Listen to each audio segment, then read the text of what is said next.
الحمد للہ والسلام على عباده الذين اصطفى اما بعد قال الله سبحانه وتعالى في محكم تنزيله في مطلع سورة الفجر فاعوذ بالله من الشيطان الرجيم بسم الله الرحمن الرحيم والفجر وليال عشر قسم فجر کی اور 10 راتوں کی۔ امام المفسرین حضرت عبداللہ ابن عباس رضی اللہ عنہما اور ابن زبیر رضی اللہ عنہ اور مجاہد اور اکثر سلف و صالحین کا قول یہی ہے کہ 10 راتوں سے مراد ماہ ذی الحجہ کی اول کی 10 راتیں ہیں۔ یہی قول زیادہ صحیح معلوم ہوتا ہے کیونکہ مسند احمد، نسائی، مستدرک حاکم، بیہقی وغیرہ میں حضرت جابر رضی اللہ عنہ ارضا کی مرفوع روایت میں یہی تفسیر آ چکی ہے کہ نبی کریم صلی اللہ علیہ وسلم دائماً ابدا نے ارشاد فرمایا، ان 10 راتوں سے مراد شروع ذی الحجہ کی 10 راتیں ہیں، اور امام حاکم نے اس روایت کو صحیح قرار دیا ہے۔ والفجر وليال عشر وفي قسمه بها دلیل على فضلها وشرفها كما قرره اہل العلم۔ اللہ سبحانہ و تعالیٰ کی فجر اور 10 راتوں کی قسم کھانا یہ دلیل ہے ان 10 راتوں کی عظمت کی، شرافت کی، بلندی کی، جیسا کہ اہل علم نے اس بارے میں طے فرما دیا۔ عن ابن عباس رضی اللہ عنہما عن النبی صلی اللہ علیہ وسلم دائما ابدا انہ قال ما العمل في ایام العشر افضل منها في هذه قالوا ولا الجهاد قال ولا الجهاد الا رجل خرج يخاطر بنفسه وماله فلم يرجع بشيء رواہ البخاری۔ حضرت عبداللہ ابن عباس رضی اللہ عنہ سے مروی ہے کہ نبی کریم صلی اللہ علیہ وسلم دائماً ابدا نے فرمایا، ان دنوں کے عمل سے زیادہ کسی دن کے عمل میں فضیلت نہیں۔ صحابہ نے پوچھا اور جہاد میں بھی نہیں؟ آپ صلی اللہ علیہ وسلم نے فرمایا کہ ہاں، جہاد میں بھی نہیں، سوائے اس شخص کے جو اپنی جان و مال خطرے میں ڈال کر نکلا اور واپس آیا تو ساتھ کچھ بھی نہ لایا، سب کچھ اللہ سبحانہ و تعالیٰ کی راہ میں قربان کر دیا۔ نریٹڈ ابن عباس رضی اللہ عنہما، The Prophet صلی اللہ علیہ وسلم said, "No good deeds done on other days are superior to those done on these first 10 days of Zulhijjah." Then some companions of the Prophet ﷺ said, "Not even jihad?" He replied, "Not even jihad, except that of a man who does it by putting himself and his property in danger for Allah's sake, and does not return with any of those things." قال الحافظ في فتح الباري: والذي يظهر أن السبب في امتياز 10 ذي الحجة لمكان اجتماع أمهات العبادة فيه، وهي الصلاة والصيام والصدقة والحج، ولا يتأتى ذلك في غيره۔ حافظ ابن حجر الاسقلانی شرح بخاری فتح الباری میں فرماتے ہیں، غور فکر کے بعد جو بات ظاہر ہوتی ہے کہ ذی الحجہ کی ان 10 ایام اور 10 راتوں کے امتیاز کا سبب یہ ہے کہ اس میں، ان 10 راتوں میں، 10 ایام میں امہات العبادات، یعنی جو بہت ہی اہمیت رکھنے والی عبادتیں ہیں وہ سب ان ایام میں جمع ہوتی ہیں، اور وہ ہیں نماز، روزہ، صدقہ خیرات اور حج، اور یہ چیز دوسرے ایام میں نہیں آتی ہے۔ یعنی ان ایام میں اہل ایمان بہت نوافل، نماز سے، روزوں سے، صدقہ خیرات سے کر سکتے ہیں، اور یہ پیریڈ مخصوص ہے حج کے لیے جو اور اوقات میں اور ایام میں ممکن نہیں ہے۔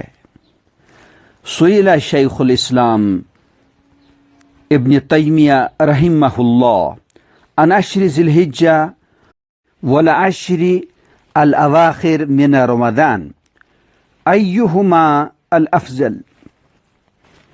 فأجاب: أيام عشر ذي الحجة أفضل من أيام العشر في رمضان، وليالي العشر الأواخر من رمضان أفضل من ليالي عشر ذي الحجة۔ شیخ الاسلام علامہ ابن تیمیہ رحمہ اللہ سے پوچھا گیا کہ ذی الحجہ کے 10 شروع کے ایام اور رمضان کے آخری 10 ایام میں سے کون زیادہ فضیلت رکھتا ہے؟ تو علامہ نے جواب میں فرمایا کہ ذی الحجہ کے 10 دن رمضان کے آخری 10 دن سے زیادہ افضل ہیں، اور رمضان المبارک کے آخری 10 راتیں ذی الحجہ کے 10 راتوں سے افضل ہیں۔ بہرحال ابدی زندگی اور اللہ سبحانہ و تعالی کی رضا کی جستجو رکھنے والوں کے لیے وقت بخت ہے۔ ہر آن اللہ کی ایک شان ہوتی ہے، بس ہماری طرف سے کوتاہی ہے۔ ہم تو مائل بکرم ہیں، کوئی سائل ہی نہیں، راہ دکھلائیں کسے کوئی رہرو منزل ہی نہیں۔ بادب گزارش کی جاتی ہے کہ ان مبارک ایام کی قدردانی کی جائے، نفلی نماز سے، نفلی روزوں سے، نفلی صدقات و خیرات سے، اور دیگر اعمال باقیات الصالحات سے، اور 9 ذی الحجہ کو ضرور بضرور روزہ رکھنے کی کوشش کریں۔ سید الکونین محمد عربی صلی اللہ علیہ وسلم سے اس کے بارے میں پوچھا گیا، سئل عن صوم عرفہ فقال یکفر السنہ الماضیہ والسنہ القابلہ، رواہ مسلم، کہ 9 ذی الحجہ کا روزہ آنے والے سال اور گزشتہ سال کے تمام گناہوں کو مٹا دیتا ہے۔ وَهَذَا إِنَّمَا يَسْتَحِبُّ لِغَيْرِ حاج، اور یہ غیر حاجی کے لیے مستحب ہے۔ وَأَمَّا الْحَاجِ فَلَا يَسُنُّ لَهُ صِيَامُ هَذَا الْيَوْمِ، رہی بات حاجی صاحب کی تو اس کے لیے یہ مسنون نہیں ہے کہ اس دن روزہ رکھے۔ وَفِطْرُهُ افضل، اور اس کا افطار کرنا زیادہ فضیلت رکھتا ہے۔ تعصیاً برسول اللہ صلی اللہ علیہ وسلم، پیارے نبی صلی اللہ علیہ وسلم کی اقتداء کرتے ہوئے، فقد وقف بعرفۃ مفطرا، یہ بات محقق ہے کہ آپ صلی اللہ علیہ وسلم نے وقوف عرفہ اس حال میں فرمایا کہ آپ روزے دار نہیں تھے۔ آخر میں یہ گزارش ہے کہ قربانی شعائر اسلام سے تعلق رکھتی ہے، اس لیے عظمت کے ساتھ، اہتمام کے ساتھ، محبت الہیہ کے ساتھ، شوق اور جذبے کے ساتھ، سوز و گداز کے ساتھ قربانی کی جائے۔ ابن عمر رضی اللہ عنہما سے مروی ہے، اقام النبی صلی اللہ علیہ وسلم دائما ابدا بالمدینہ 10 سنين يزحي رواہ احمد والترمذی باسناد حسن۔ حضرت عبداللہ ابن عمر رضی اللہ عنہ سے روایت ہے کہ رسول اکرم صلی اللہ علیہ وسلم نے ہجرت کے بعد مدینہ طیبہ میں 10 سال قیام فرمایا، اور آپ صلی اللہ علیہ وسلم برابر ہر سال قربانی کرتے تھے۔ اس میں اللہ سبحانہ و تعالیٰ کے کمانڈمنٹ اور آرڈر کی تعمیل ہے، اور سنت خلیل اللہ ابراہیم علیہ السلام کی سنت کا احیاء ہے، اور سید الکونین محمد عربی صلی اللہ علیہ وسلم کی بہت ہی حیرت انگیز اقتداء ہے، اور مساکین کے لیے اس میں وسعت ہے، اور بہت ساری حکمتیں ہیں جو اہل بصیرت پر واضح ہیں، پوشیدہ نہیں۔